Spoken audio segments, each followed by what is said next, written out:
Sengaon police station या ठिकाणी नवीन कायदेविषयक कार्यशाळेचे आयोजन करण्यात आले होते।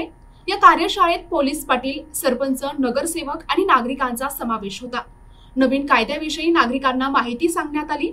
सेनगाव पोलीस स्टेशनचे पोलीस निरीक्षक संतोष तांबे, सेनगाव वकील संघाचे बालाप्रसाद तोष्णीवाल यांनी कायद्याविषयी माहिती सांगितली। चॅप्टर बघायचं, चॅप्टर बघितलं की कलम 114 ते 118 1 आणि 2 तुम्हाला एवढं लक्षात राहील असं सोपं काम करून ठेवलंय। आधी कसं होतं 319 ते 326 पर्यंत होतं, काही कलमा ह्याच्यात कमी करण्यात आल्या आणि इकडं सविस्तर ह्याच्यात त्यांना रूपांतरित करून छोट्या ह्याच्यात समजेल कसं असं सुटसुटीत बसविण्यात आलं।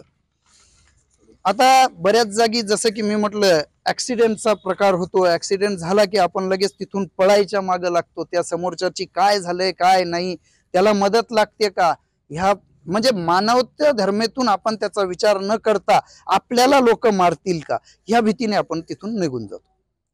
आता त्या गोष्टी भीतीने म्हणा किंवा काही वेळेस जाणून बुजूनही निघून जातो की कुणी आलं पाहिलं तर काय होईल, ते तसं जर झालं तर त्यासाठी सुद्धा ह्याच्यात तरतूद करण्यात आली।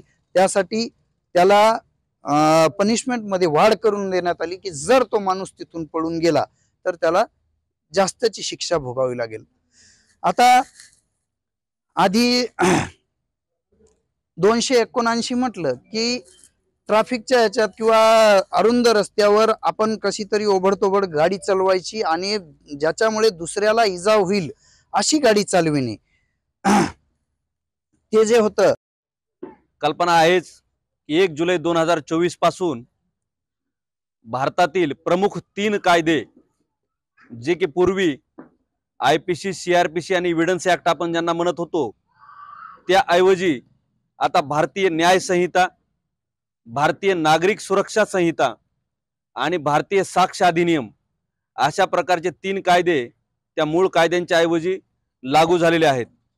आता नवीन जी काही आपली तक्रार आहे ती भारतीय न्याय संहिता या अन्वये दाखल होते आणि हे सगळे करण्यामागे शासनाचं धोरण हेच होतं की IPC जी आपण पूर्वीची होती ती भारतीय दंड संहिता होती आणि त्या दंड संहितेच्या ऐवजी आता तिलाच भारतीय न्याय संहिता असं म्हणलं। म्हणजेच काय, कायदा हा न्याय देण्यासाठी आणि लोकांच्या कामाला येण्यासाठी असला पाहिजे म्हणून त्या कायद्याचं नाव भारतीय न्याय संहिता असं करण्यात आलेलं आहे।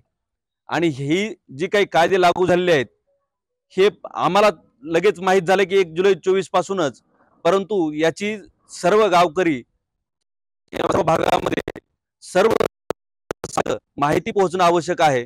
म्हणून आमचे पोलीस अधीक्षक श्री कोकाटे साहेब यांनी दिलेल्या सूचनाप्रमाणे आपण आज ही तालुकास्तरीय कार्यशाळा या ठिकाणी आयोजित केली आहे। त्या प्रतिनिधी महादेव हरण, NTV न्यूज मराठी, सेनगाव, हिंगोली।